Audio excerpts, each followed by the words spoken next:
A very warm late spring day across the Northeast and Mid-Atlantic states, and smoke ain't too bad either. We've got severe weather issues across the South that may be a big deal later today. We'll take a look at the week ahead. We'll take a look at the tropics and anything else you'd want to take a look at on today's Joe and Joe Weather Show, which is brought to you by Omni Landscape and Garden Supply at 1226 North Wellwood Avenue in beautiful downtown southwest Suffolk County, West Babylon, which will provide you with everything you need in the winter, salt in the summer. Also, we have mulch and probably the number one supplier of all kinds of garden needs in not just Long Island, but the tri-state area. You can call them at 631-756-1125, 631-756-1125, or you can do something even easier. Since you're on your computer already, go to OmniTrueValue.com. And Tempest by WeatherFlow, the revolutionary Tempest weather system, which makes a terrific Father's Day gift. And they've got all sorts of other weather gadgets and electronics that Dad would love. You can join the fastest growing weather observing network on the planet. The referral link is pinned to the top of the chat board. It's also on the descriptor to this live show or video if you're watching this later in replay. And if you use the what coupon code should they use, Joe? Well, the coupon code is Joe and Joe Weather Show. And if you do use that special coupon code, anything that Tempest sells, any kind of weather equipment, yes, indeed. A week from today, Father's Day, and if you have a father who has some interest in weather, Tempest would make a perfect gift. What a great gift, a weather station. Using that Joe and Joe Weather Show coupon code gets you 10% off. Okay. We try to keep these commercial ads shorter, though. Let's keep them shorter. Unless, of course, I have technical difficulties, with which you could probably stretch this to a 30-minute infomercial if you had to. Good morning, everybody, on this Sunday morning Joe and Joe Weather Show. Hope everybody's had a great weekend so far. The smoke issue, of course, it seems to have peaked out back on Wednesday, and we've seen it get progressively better. Looking okay today. Smoke-wise. I think the south wind is helping. The fact that the upper air winds are going to the south is helping as well. It's not completely gone, but it certainly is manageable. Yeah, in fact, what seems to have happened is it reached all the way up here, the middle of last week when we had readings, AQI readings of like 400 plus. Then it slid rapidly downward. We actually, Joe, on Friday night, at least up here, I checked in Garrison, we're down to 19. I mean, this was probably the best air we've tasted in a long, long time. But now, this morning, apparently the smoke has made a little bit of a comeback from the west. And so now we have reports of AQI, air quality indices of anywhere between 70 or 80. That is termed moderate. So, I mean, as compared to what we had last week, still much, much, much better. But again, it kind of went from here and down, and then it's made a little bit of a upsurge again now as of this morning. I would think that the south wind today would help things along, particularly in those areas that are exposed to a south wind from off the ocean. Right. Well, I mean, you can get a nice ocean breeze. It will cool things off. But yeah, the south wind would certainly work against that smoke coming on down from our neighbors of the north, pushing it away or at least ushering it someplace else. Meanwhile, I'm pouring rain here, or at least I was just before the show started. I was the bullets in the air, on the roof. That's what it sounds like. But we've got some heavy rains that are going on across parts of the South, not just today, but in the coming week. And we have a pretty large area of severe weather risks that we're going to talk about today. So that's on the agenda. And we said last week that One should, with regards to the GFS and its endless putting in a tropical storm or a hurricane in its longer range, that we will maybe start raising an eyebrow if it gets inside 7 days, and we're going to take a look at that and see whether it's still out there all by itself, or if it's or if it's going to march along with the other models, which have been all along saying that nothing's going to come out of this. Well, I already have a couple of comments about that, but we'll hold off on that until a little bit later on in our presentation this morning. Okay, and welcome to those of you who are watching for the first time, or you watch all the time, but you lurk in the background. You can participate on the chat board. We really encourage the conversation. It's a friendly, I would say 99% of the time. Every once in a while, we get somebody coming on with something completely out of left field. But you can do that by subscribing to my YouTube channel. And make sure you turn your notifications on, because we are on Monday. We're not just some weather show that pops up every once in a while or only when there's an apocalypse. We're on Monday through Thursdays at 7:35 p.m., Sundays at 11 a.m., and if there is an apocalypse, we will also be on a Friday or a Saturday or both, but most times it's not. So we take 2 days off in order to, everybody's got to recharge. And, looking at, I thought we'd start the morning off with the Cioffi map and take a look at what's going on. So finally, everything has moved along in the atmosphere. Get myself out of the picture. But everything is moved along in the atmosphere. We've got a weather front that is lying across western Lake Ontario through Lake Erie, south of Chicago, and going west into Missouri, where low pressure is developing in central Missouri. And south of that is a lovely warm sector that is setting up, where we've got dew points in the mid 60s to around 70 across Alabama and Mississippi, into Arkansas and Louisiana, and also not quite to me yet, but just south of me in central and south Georgia. We've got temperatures in the low to mid 70s, Joe, and dew points in the low 70s. So I'm in the enhanced risk of severe weather today. Sorry about that, Joe. I'm just the witch lady just called.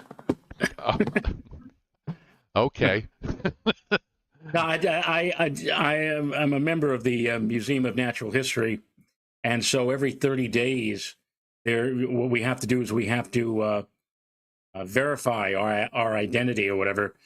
We do that every time I log in on the email, but at 30-day intervals, in addition to doing that, I also have to have a phone message sent to me. And the running joke in the house is that when the phone rings, it's the recording from the museum. Hello, this is the American Museum. And I've referred to her as the witch lady. Yeah, so you need to hang up the phone. Well, No, I'm hearing, that sound that it makes. Oh, you mean this? Yes, that. Yeah, okay. Boom. It's done.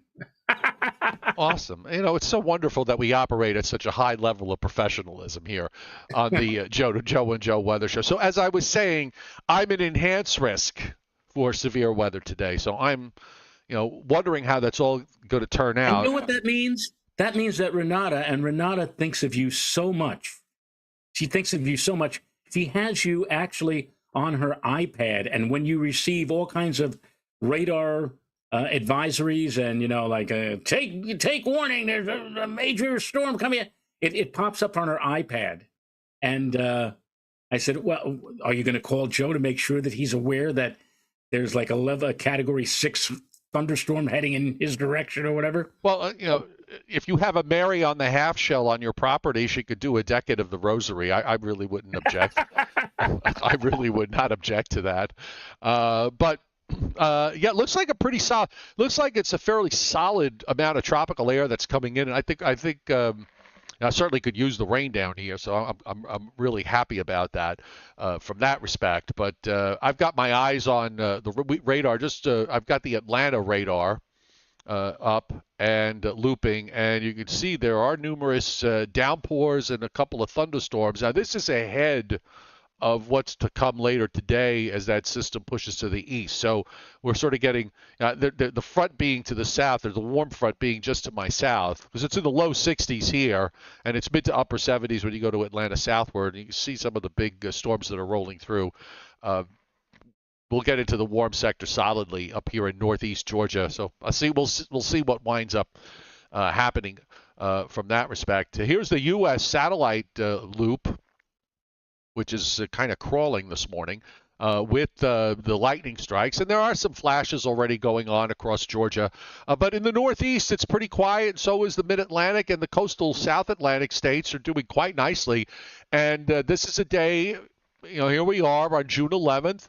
The old cooler air mass is gone. Now we've got this front approaching, so temperatures are bouncing higher, and you have a fair amount of sunshine. You have some haze, but it's not crazy. So I don't think it stops temperatures this afternoon from getting into the middle and upper 80s. The question is, Mr. Rayo, did you or did you not put in for the itsy bitsy chance that there could be a teeny tiny pop-up shower or thunderstorm this afternoon? I left it out. You left it out. I left it out. Okay. And of course, you know what? But we're putting the finishing touches. We've spent the better part of this weekend here at Rancho Rayo putting up the pool. We spent a good deal of the time yesterday doing it, and we'll probably finish everything off today. So the last thing that we would want to see is a pop-up shower. Of course, naturally, since I said that, now we will get the pop-up shower this afternoon. Yeah, that's usually how it works. But we're not talking about pop-ups tomorrow, late tomorrow and tomorrow evening. In fact, on some of the local weathercasts, Joe, some of the local weathercasters are already alluding to the fact that we could be getting into some hefty storms later tomorrow and tomorrow evening, possible severe conditions. And you look at what SPC is suggesting. They only have the tri-state area in general thunderstorm coverage, although just a stone's throw to the south, it's marginal, and maybe some. Well, hold on. Let me get SPC's map on so everybody can see what you're talking about. Yeah. There you go. Map should be up on the screen in a second. Go ahead. Okay. Well, that's what you had briefly was today, but you could see that tomorrow, marginal reaches up to about South Jersey. We're in just general thunderstorm coverage. However, as we have seen in recent days and weeks, when we start out locally under general thunderstorm coverage, the folks over at SPC have this propensity to kick us back up to something higher. So maybe some of the forecasters here are suggesting or indicating or alluding to the fact that tomorrow we, here in the tri-state area, Long Island, northern New Jersey, Hudson Valley, we might also be in that area of marginal risk for possible significant or adverse weather. We will just have to wait and see on that. That's with, of course, the cold front moving toward us from the west. Right. And of course, as you and I know how SPC just watches this show almost continuously. They even binge watch past shows. So if it was, here's how I'm looking at this. So I'm gonna draw where I think, if it lets me. Oh my God, it's going insane. Just a second. Let's try it again. What the? That's what's so funny, Joe, is the fact that you're probably aware that all of the writers, the television writers, have been on strike now for the last 4 or 5 weeks. And this means that a lot of shows, like, for example, the nighttime, the shows like Colbert and Kimmel, Allen, they're all running reruns because the writers are on strike. And so, I mean, the other night they were running a Jimmy Kimmel where it dated back to Valentine's Day. And I said to myself, wouldn't it be funny if Joe and Joe, if we were under the same rules, that instead of our doing the show, that we had people actually writing for us? Actually, and so we were on strike. And so the best that we would be able to do is to provide shows, past shows in our place. And that today, for example, we would be showing a show warning everybody of a potential big blizzard that's coming our way. No one, Joe, no one no one can come up with the enriching and enlivening dialogue that you and I partake in here 5 days a week, Monday through But, Thursdays at 7:35 and Sundays at 11 a.m. but let me tell you that the idea is not too far fetched because I won't mention names, but I mean, when you watch your local TV weathercast, there are very few people who are in front of the camera who were the ones who were actually produced the show, the forecast for you. A lot of these people are people who produce and provide the forecast and the graphics for these personalities who stand in front of the camera. And, you know, if that be the case, what would happen if those companies and people who produce those forecasts said, we want more money and we're not going to do the forecast for you? And now all of a sudden, these people who have really not much in the way of experience in doing weather forecasting had to do it themselves. Or maybe they just, the TV, Well, look, it would be great for us. Let's put it that way. the TV stations either would have to get scams, you know, people, not scams. Scabs. Yes, yes. Or they would just simply say, well, let's rerun the weather from a few weeks ago. Yes. Well, you know, SPC has just been waiting diligently here for what I So is think that what at you're least. So is that what you're suggesting? So I'm suggesting that the area from New Jersey, the marginal risk that gets extended up into central New England, okay, Okay. the area from southeast Virginia down to coastal South Carolina and going into extreme eastern Georgia, that might be an area of slight risk or severe. So for folks who don't know, you know, marginal versus slight, what that means, think of it like this: marginal risk probably means isolated severe thunderstorms. Right. You know, inside an area of general thunderstorm activity, isolated severe thunderstorm. In a slight risk, it's more than isolated. It's maybe clustered.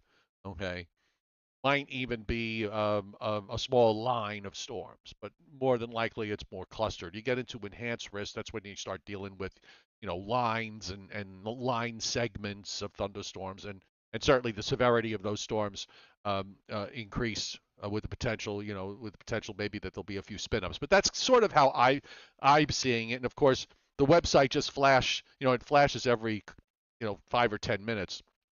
I guess they saw the forecast and they didn't want to give away the secret. So now my paint just disappeared. So so there you go. So that's what SPC is doing. Yeah, I'm kind of thinking that they might push the marginal risk pretty far north, and I'm going to take a chance that they'll maybe put a slight risk along the coast there. That's just me. Well, we'll see tomorrow. Yes. That's going to be and no complaints because as we have been talking about over recent weeks here in the Northeast, slowly, I underscore that word, slowly but surely, So, we have been seeing the spread of abnormally dry conditions across the Northeast, even in places west of here, in parts of Pennsylvania, droughty conditions. So we could use a little bit of moisture, a little rainfall. Actually, what we could use is 2 or 3 days of steady rain, steady soaking rain, as opposed to these sudden downpours where the rain comes down like gangbusters. But anything will help, and we're going to see some of that help again tomorrow or later tomorrow and into tomorrow night. uh, here's that the weather system is, you know, pretty much slitting right. I don't know if that's the actual geographical center of the U.S. or not, but that's where your low is, and you know, you've got this warm front that is pushing through the southeast and through eastern Tennessee and Kentucky. The cold front's still way up in the back. Your warm sector is, you know, right in here. You're getting a little bit of flow from the Gulf of Mexico, so the table is set there. And for the East Coast, it's a late spring day. Temperatures are going to do quite nicely, climbing up into the 80s, and in some cases probably mid to upper 80s. Might even, yeah, it's possible, Joe. Some of the hot spots, there might be an odd 90-degree reading here and there. Yep, yep. And even 80s would feel kind of weird to many people in our local area today because we've been so accustomed over many, many days to see temperatures in the 60s and 70s. So now you're looking for a nice warm day. This is it. We may not have as much in the way of sunshine, and it may feel a little bit more humid, but still, it's a little different than what we've been accustomed to of late. The dust loop is up. For those of you who want to look at to see what's the situation with the smoke, it's a little hard to see. It doesn't look again. It's nothing like what it was on Wednesday. The orange areas you see north and to the northwest, that's cloud cover that's sweeping on through. There's some there, but it's not crazy. And I guess the one thing I don't know how you look at this. Um, I'm having a real tough time to sort of trying to figure out, okay, what happens next with regards to the flow of the dust from these dust fires. And I'm going to bring up the dust map of Canada and the northern half of the United States, so we could at least certainly can see what's going on up there, which is obviously so important. And when I was looking at some of the guidance earlier, we're sort of in this split flow pattern, and there's multiple jets going on. And I was, as I was looking down the road, I thought, you know what? There's a jet that's going to set up west to east across central and northern Canada that's going to be completely separate from what's going on across the United States. So that might help to confine smoky area, the smoke. It might cut off the connection, the jet connection that you need to bring that smoke southward. And you sort of see a little bit of that today with what's going on up in Canada. It's so ironic. I could remember not too long ago, thinking to myself, boy, it'd be nice to take have an extended vacation in Canada because the air up in Canada is so much nicer, so much drier, more transparent, cleaner than many places in the United States. And now look at where we are. We're in a situation where it's the worst by far, the worst wildfire season in Canada in recent memory.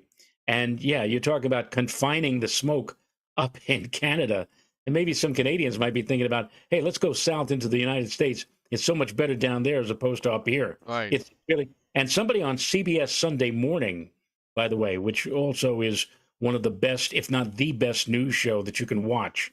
CBS Sunday Morning with Jane Pauley, 9 to 10:30 a.m. on Sunday.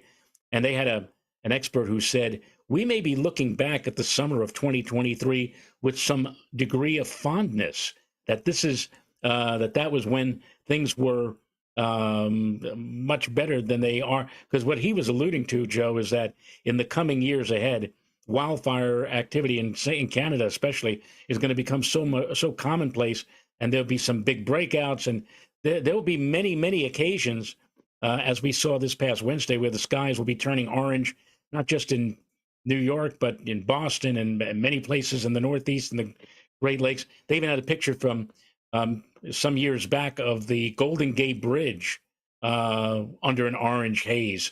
And the Californians are certainly used to some degree that. And now maybe here in the Northeast. So I don't know what the future holds, but at least it's nice to have a day like today, even with moderate air quality across the tri-state area in the 70s. It's certainly a lot better than what we had just a few days ago when it was in the 300s and 400s. Radars are nice and quiet from Maine down to Florida along the coastal plain. You see where the downpours are in Georgia on up into eastern Tennessee and eastern Kentucky, although that rain's a bit lighter.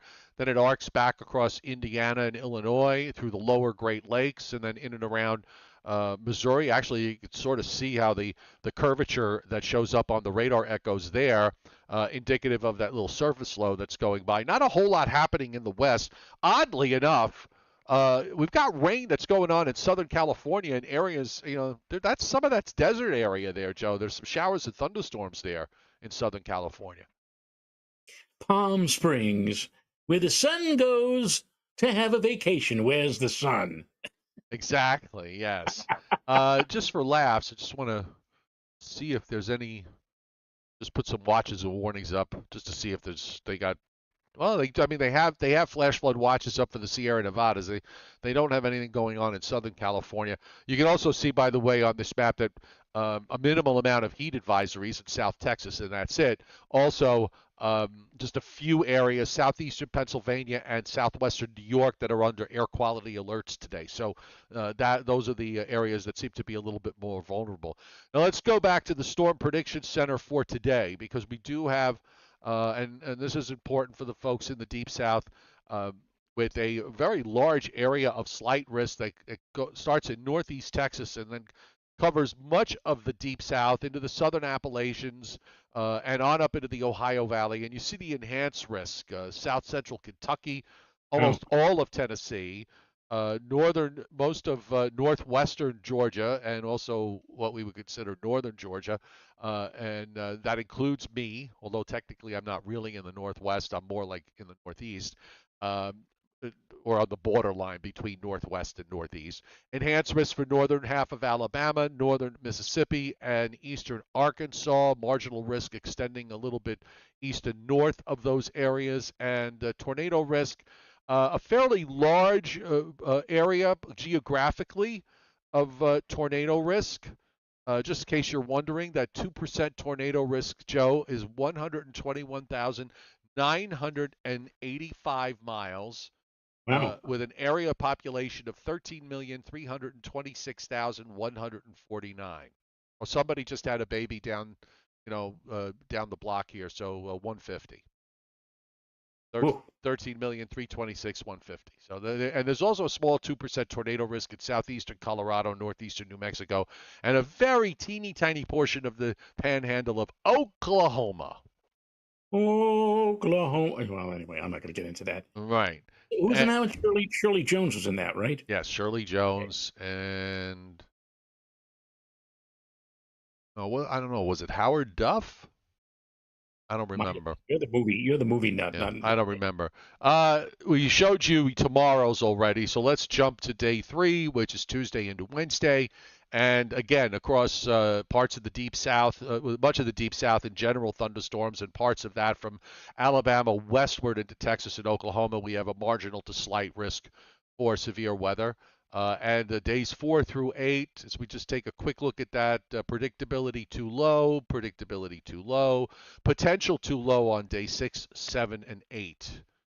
We just double check that. 5, 6, 7, and 8. Yeah, so days 6, 7, 8, and 8, potential right now is indicated to be too low. And rainfall is substantial. Again, in the Deep South, where we're talking about at several inches or more of rain across much of Mississippi, Alabama, Georgia, into South Carolina. In the Mid-Atlantic and Northeast, it's half to 3/4 of an inch along the coastal plain, with a few dots of an inch and a half plus, and then you go an inch and a half plus. Now this is important because a lot of Pennsylvania is dry right. and maybe verging on slight drought. Is that what the first one is? Slight drought? I don't think it's slight. Yeah. In fact, What's let me get to the map. what's the word they use? I'll bring it up in a second here. I'm going to check out what exactly. And you can share it if you like. Okay, I will.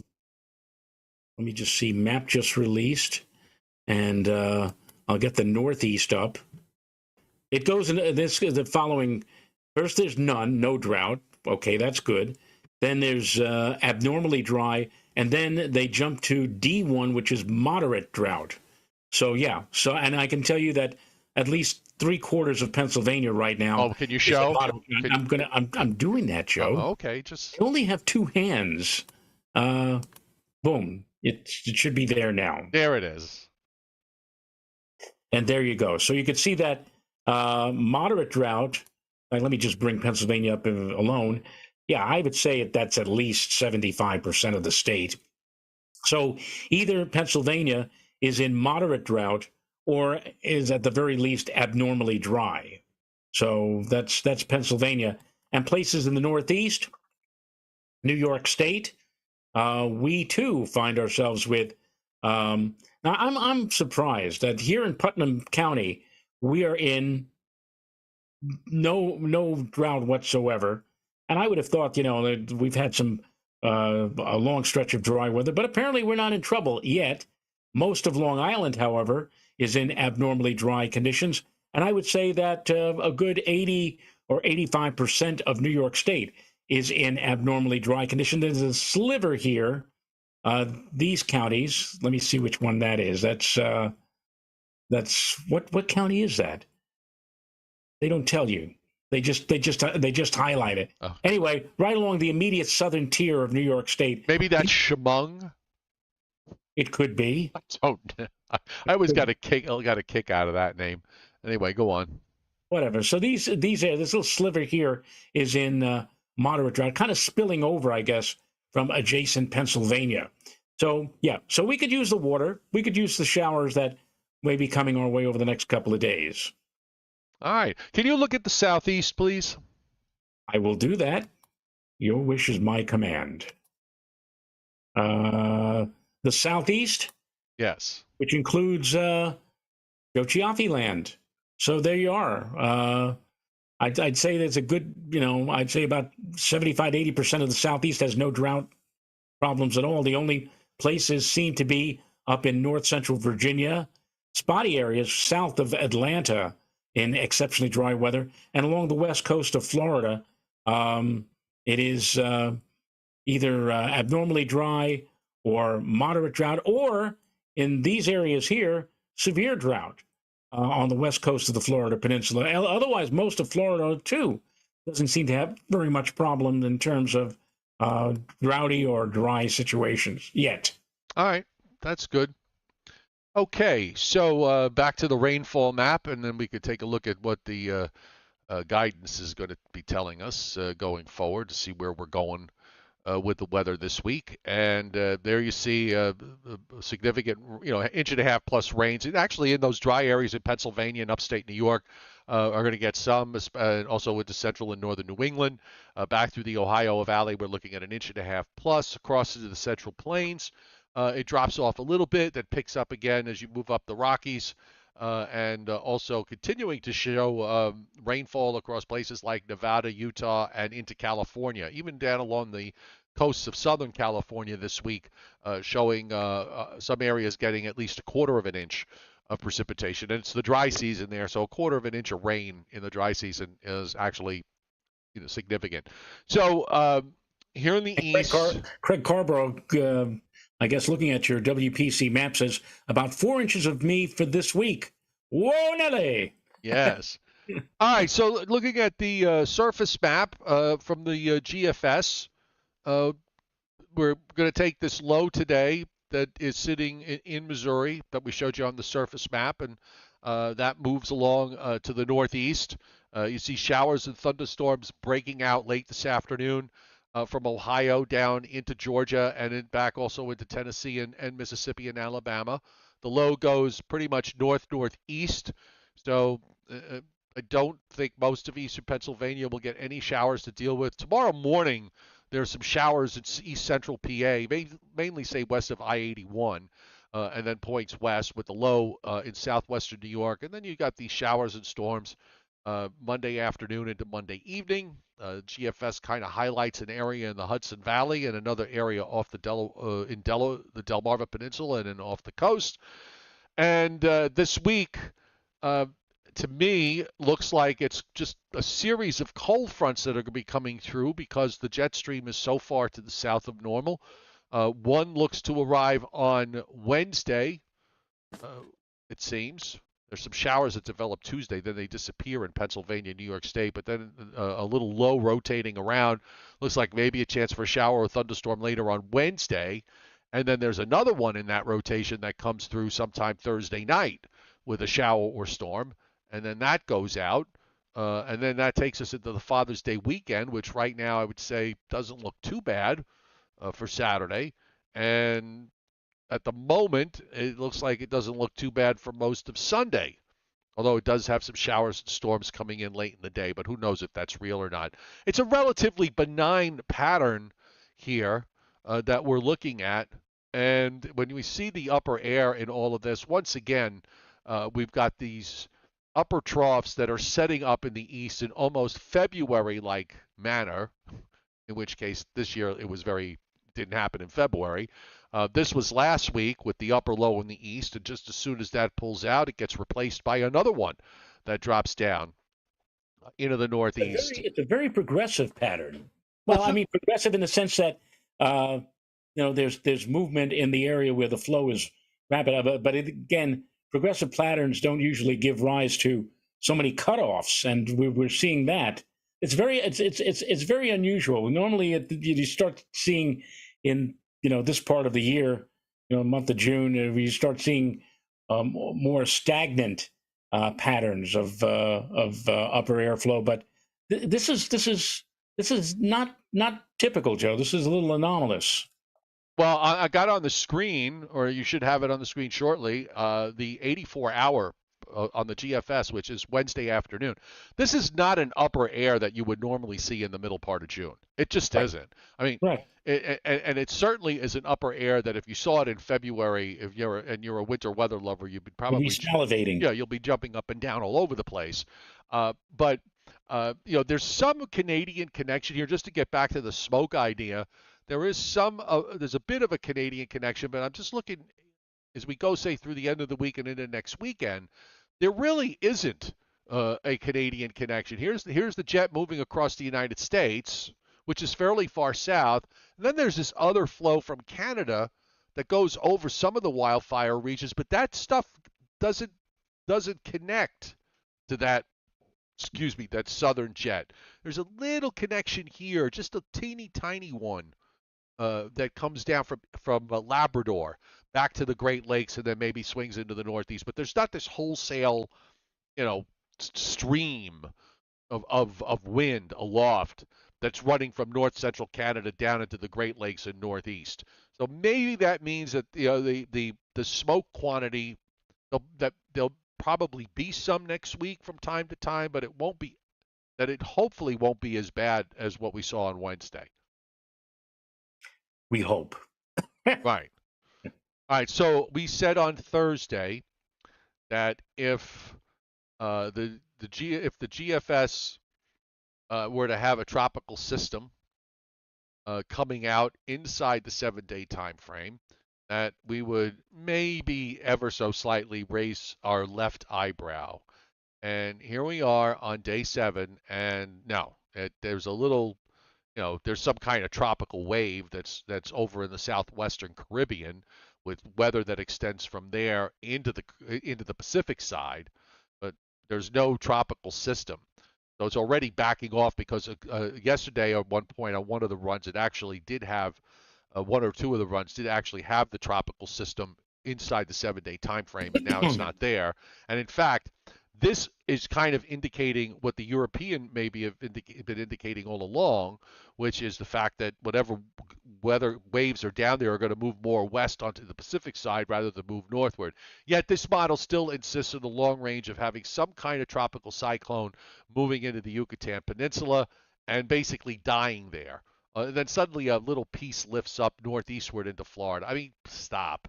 So again, we don't have to we don't have to go through the effort, Joe, of raising our left eyebrow here. This is, obviously something in the model allows this to show things spinning up that are not real. And if we look at the European, this is a comparison. The European last night has nothing. I mean, it's just got weather down there, but Right. you can see this large area of green. So there's some sort of tropical wave next weekend in the Central Caribbean, in the West Central Caribbean, but it goes into Mexico and then comes out on the Pacific side. One thing that struck me though, let me bring up the tropical weather outlook. With the El Nino developing, this should be a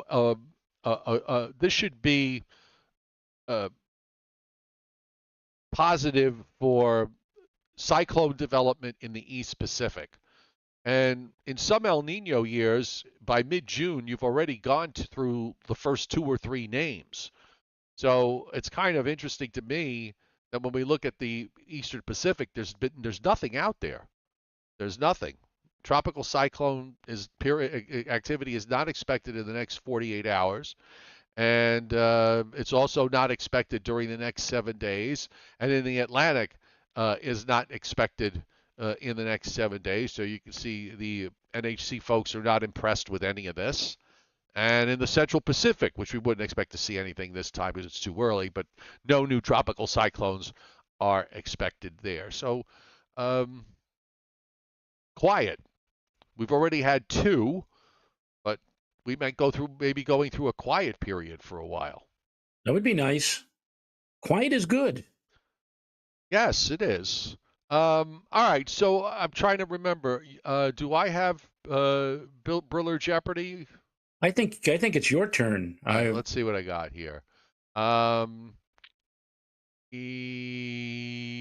No, I guess Scott was busy, so he didn't send it to me because I still have the last one I got was the one when we did Portland, Oregon, Richmond, Rochester, New York, Seattle, and Tampa. So I don't have a new one, but that's fine.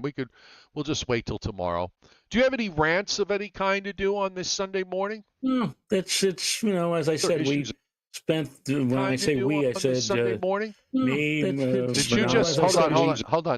When I say we, I said Sunday morning. Okay. Did you just hold on? When I say we, I said Sunday morning. All right, something weird is going on with the audio. Hold on.